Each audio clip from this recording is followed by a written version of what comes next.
So you forgive somebody, right? And you forgive them because your expectation of who they are is not necessarily, the best way to go through your life.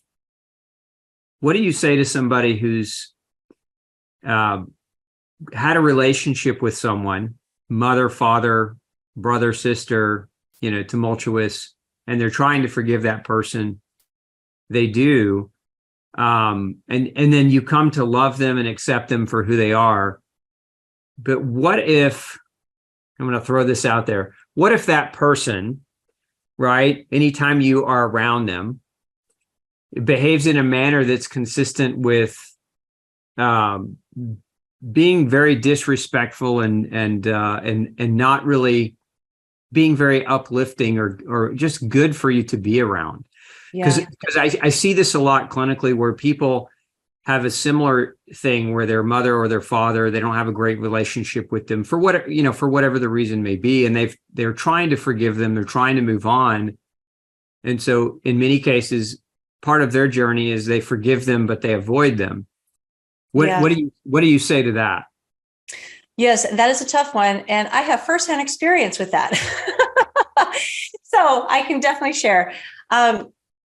So I went through a period when I was healing. I went through a period where I needed to avoid certain people in my family. All right. So I did do that for a short period of time. Of course, my healing was a dire situation. So I was like, I'll do anything it takes. Right. It was the same thing. I mean, so that's a toxic relationship. It was just like, I'm not going to turn on the news while I'm healing, because for me, that's toxic. Right. So it was just another one of those choices. I need to weed out everything that's toxic so I can heal.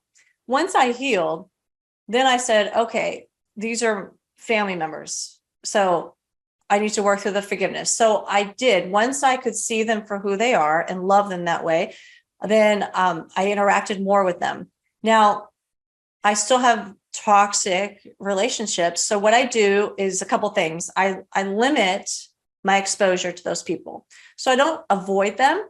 So for instance, I'll set up like a weekly Zoom call, for instance. So then it's not a surprise. I know when it's going to happen and I prepare myself, versus if the person's just going to call on the phone and I don't know, and then I pick up the phone and I'm like, so because I do a preparation, I do like an energetic preparation beforehand.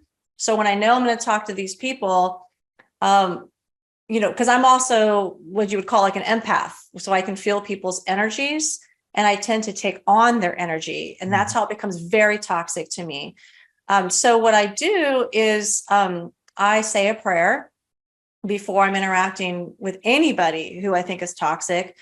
And I pray for God. I visualize my energy field around me, and I pray for God to protect me, to only allow me to absorb his healing light. I call the energy that runs through your body, I call it God's healing light. So some people will call it chi or prana, but I call it, for me, I'm Christian, I call it God's healing light, whatever you want to call it. So I pray that he protects me in my energy space, and that he fills me with his healing light and with the fruits of the Spirit, so that when I am speaking to these people who are toxic, it doesn't become toxic to me. So I can see with clarity that anything that they're saying to me, it's really not about me. It's really about them and the fear that they have. They have a fear because they don't feel loved and accepted. I found that in every single family member. Once I was able to figure out more about like their childhood, their upbringing, none of them feel loved and accepted. So they're lashing out, right? Oftentimes when you're afraid, it's not culturally accepted to say I'm afraid, right? We don't praise people usually for saying you're afraid, but it's more culturally accepted to express anger. So it often comes out in anger. And I used to take that the wrong way. They're so mean to me. What did I do wrong? Like, if I could just act this way, maybe this person won't yell at me this time, But I realized it really didn't have anything to do about me. They're hurting inside. And so I do this preparation. I do the prayer. I visualize my energy circle around me. And I tell myself, it is not about you. This person is afraid because they don't feel loved and accepted. And then when I'm in the conversation with them, and say they do snap at me, my litmus test is this: what would Jesus do? Right. And that's what we say in our family when we teach our children too, of how to make decisions in any kind of situation. What would Jesus do? So my son was bullied pretty badly, actually, and he was afraid. And I've done so much now, energy and work and emotional work with them. I was really excited because after the bullying, he was afraid, and I looked him in the eye and I said, "What was this about? Do they actually hate you?" And he said, he's 8. Okay. He said, "No, mommy, it's not about me. It's about them. They don't feel loved." So already, if you can understand that, it already sets you up to handle the situation better. So you don't take it personally. When we take it personally is when we tend to like lash back out, right? Yeah. We're defending ourselves, So this has really helped me in not only those toxic relationships, every toxic relationship that I've had. This has helped me to take a step back. It raises your level of consciousness, right? Your level of awareness, which your consciousness also dictates which genes are going to be expressed, right? And so when you elevate your consciousness and your awareness, you elevate your state of emotions, and it actually becomes harder for somebody to bring you down. Love it. Love it.